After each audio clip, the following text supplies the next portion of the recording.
Many years ago, in a peaceful neighborhood, in a town named Romodara, the early morning sun was a little bit hot.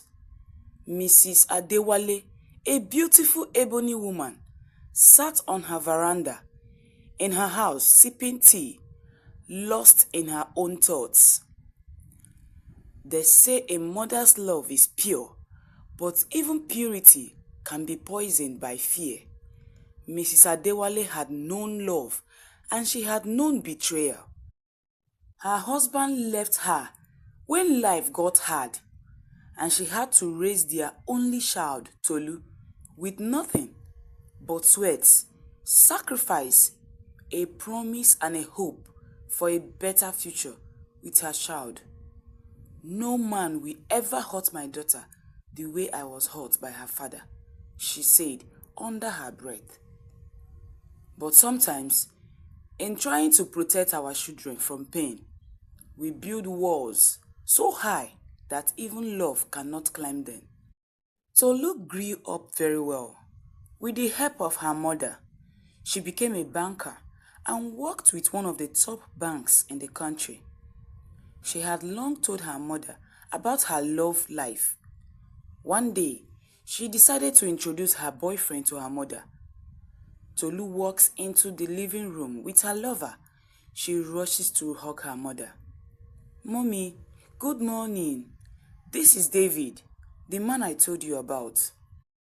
Mrs. Adewale looked at him up and down. Good morning, David. What do you do for a living?" David smiles politely. "Ma, I'm a mechanical engineer." With Mrs. Adewale interrupts him. "Mechanical engineer? So you are a mechanic now? You fix cars?" "Sorry, my daughter didn't go to university just to come and marry a mechanic." David looks shocked. Tolu tries to defend him. "But mommy, he works with an oil servicing company." "I don't care, Tolu. He is not just your type.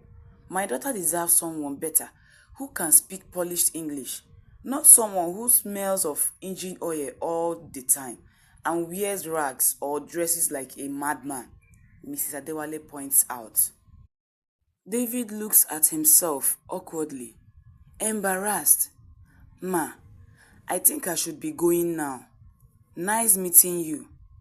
He walks out quietly, and Tolu watches him leave, then turns to her mother in disbelief.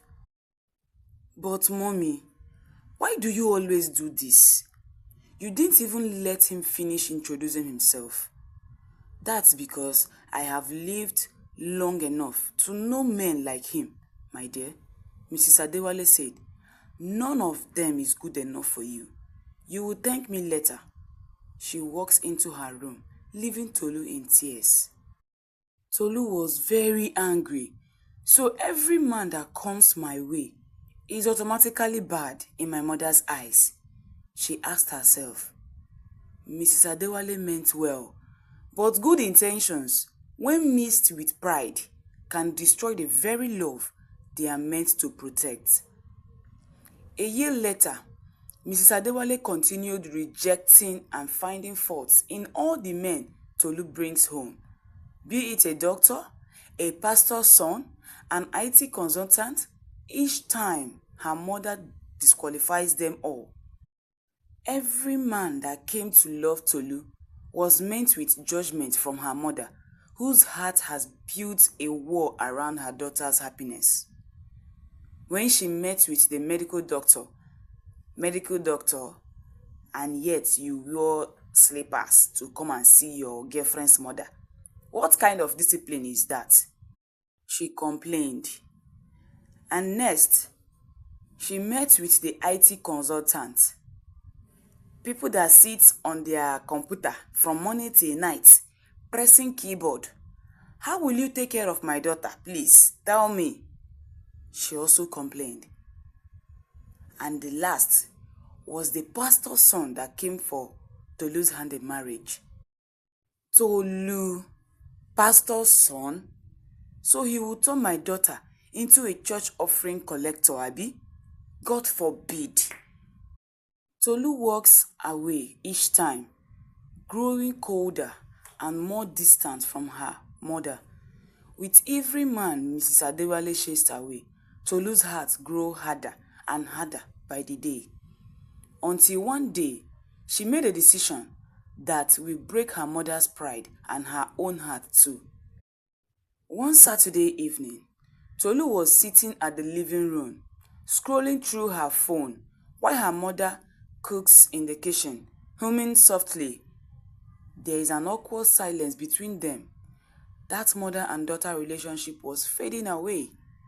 Mrs. Adewale tries to sound casual. Tolu, that's your friend from last week. What's his name again?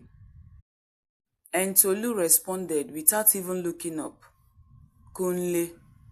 Yes, that boy is too loud. Men who talks too much can't lead a home, she points out. Tolu sighs deeply. Nah. Mommy, can you stop all this? Can you stop judging people before you even get to know them? Honestly, I'm getting sick of all this. Tolu, I am your mother. I know what's best for you, my baby. You think because a man wears a suit, he has good intentions for you? She let out a devilish smile. Tolu snapped at her. And you think because you suffered with my dad, every man is that wicked? Suddenly, the air in the house was hot. Her mother's face hardened. She turns off the gas and made her way to the sitting room. Young lady, be careful how you talk to me. I am still your mother. Tolu, everything I do is to protect you. I sacrificed everything for you. That moment, tears welled up on Tolu's face. No, mommy, you are not protecting me. You are punishing me for what dad did to you. Tolu rushed into her room and slammed the door angrily and let out a wheezing sound like she was trying to hold her tears so bad, while her mom stood on the living room, proud yet trembling. She whispered softly to herself, I just don't want you to end up like me, my daughter. As she sits down on the couch, with tears looking for an escape in her eyes. Months later, Tolu was in a restaurant, laughing and talking with Michael, a calm, God-fearing young man. They held hands together affectionately. So in secret, Tolu found love again. Real love. A man who listens, who respects her, who stays despite the stories he heard about Mrs. Adewale. But Tolu's mother's shadow loomed over every smile.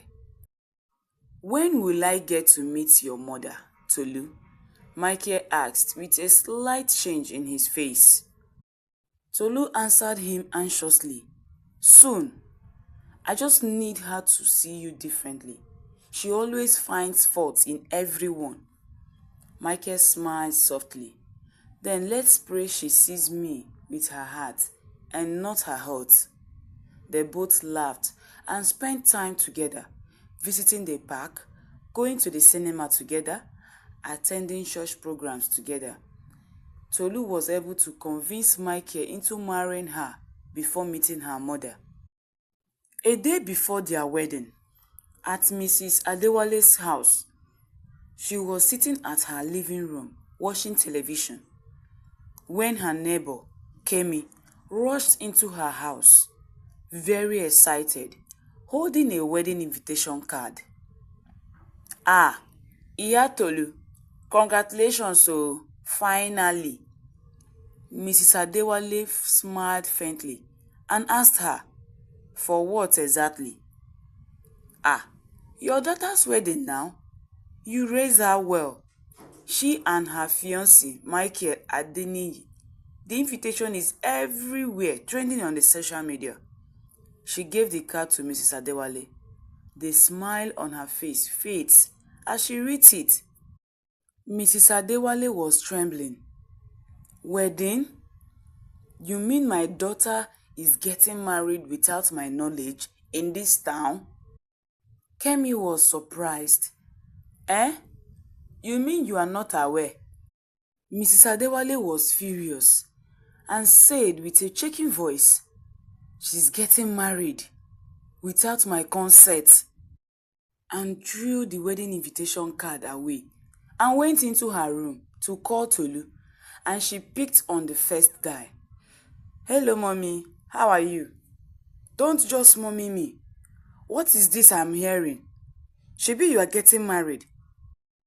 Tolu quietly replied her, "Yes, mommy. And you didn't think it was important to tell me? It's because you won't approve it. You never do." Mrs. Adewale was angry and let her emotion take a better part of her. "Tolu, I forbid that wedding. As long as I live, it will not hold." Tolu's voice started breaking. "Then stay at home, mommy, because this time I am not letting you ruin my happiness." She hangs up the call. Mrs. Adewale stares at her phone, stunned, sits on her bed, crying. "My daughter, my only child, what have I done wrong?" Finally, on the wedding day morning, guests arrived beautifully and handsomely dressed. The church compound was filled with friends. In a moment, Mrs. Adewale was seen stepping out of a taxi, dressed in a fine cordless outfit, her face tensed with determination. She had lost every battle with her fear, but she refused to lose her daughter without a fight. She walks quickly to the church entrance. The two ushers standing at the entrance door stopped her. "Good morning, my children. I am the bride's mother," she told them with a smile on her face. But the ushers exchanged looks. "Ma, please wait a minute here." He walks away, checks his phone, returns nervously and said softly, "I'm sorry, ma, but we are instructed not to let you in." Mrs. Adewale freezes. Her pulse drops. Her hands began to shake with a trembling voice. "Not to let me in? My daughter said that?" One of the ushers responded, "Yes, ma. She said it was her decision." Immediately, her legs weakened. She holds the door, staring through the bars as the choir sings inside. Tears roll down her cheek as she hears the pastor's voice echoes. "Do you, Michael Adeniyi, takes this beautiful woman, Tolu Adeola, to be your lawful wedded wife?" Mrs. Adeola sobs quietly outside. She built a wall so high to keep her daughter safe that when love finally came, it kept her outside too. The church interrupts in applause and laughter as the pastor declares, "You may now kiss the bride." Mrs. Adeola slides down beside the door, trying to take a look as she cries bitterly. That evening, the street was so silent. Mrs. Adeola sits on the balcony alone, her gele loosened, makeup ruined from her tears. She stares blankly into space. In every mother's heart lies a battle, the war between love and control. But when love becomes control, pain becomes the price one will pay. At that moment, there was a knock on the door that brought her back to reality. She hesitates, then slowly opens the door. Standing there still, in her beautiful wedding gown, was Tolu, her eyes red and swollen from crying. Tolu calls out softly, "Mommy?" Mrs. Adewale says nothing, just stares. Then Tolu rushes to hug her. They both break down in tears. I didn't mean to shut you out, mommy. I just wanted to be happy and live my life for once. Mrs. Adewale holding her tight like she was gonna run away again. I thought I was protecting you, my child, but I was protecting my pain, not your peace. Please forgive me, my daughter. I already have, mommy. They hugged and cried on each other's arms. The next morning, Tolu invited Michael to come see her mother. When he arrived, he quickly greeted Mrs. Adeola in their traditional way by lying down flat on the floor. Good morning, ma. I'm very sorry for all the pains we might have caused you. Please forgive us. Tolu was surprised as her mother taps him on the shoulder. Get up, my son. I forgive you, as she continued smiling. So tell me, who are your parents? What do you do for a living? Michael looks at Tolu and smiles sheepishly while answering the question. Like they have rehearsed the whole question and answer, but the next question took him by surprise. Mrs. Adeola smiled at the young couple that were so in love and said to Michael, Michael, my son, did Tolu tell you about her 5-year-old child? That moment, the smile on their faces fades away and was replaced with shock. Mommy, what are you talking about? What child? Tolu asked her. But Mrs. Adeola didn't give up and kept a strong face. So, Tolu, you didn't tell him about your son while you tricked him into marrying you. What kind of a person are you? Michael could not make a sound as he kept looking at Tolu in disappointment. Tolu tries to explain to him that it was all a lie. So your mother is a liar? He asked.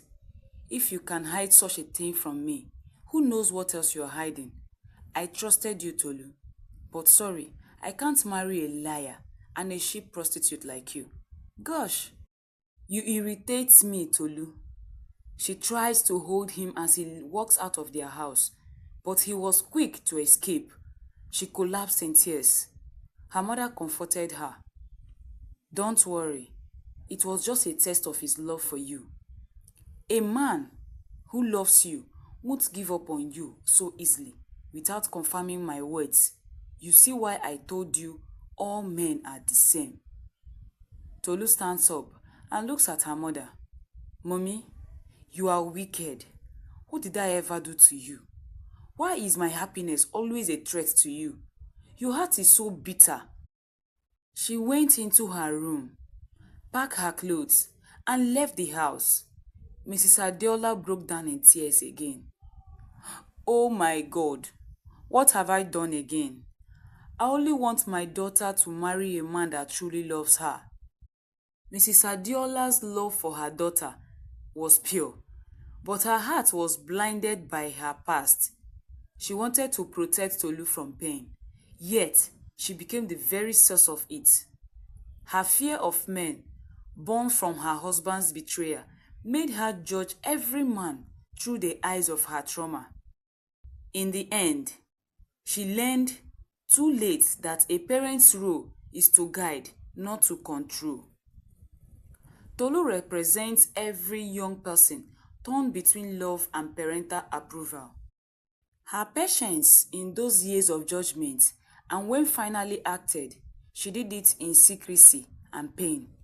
Though her decision to exclude her mother from her wedding was harsh, it was born from deep emotional exhaustion.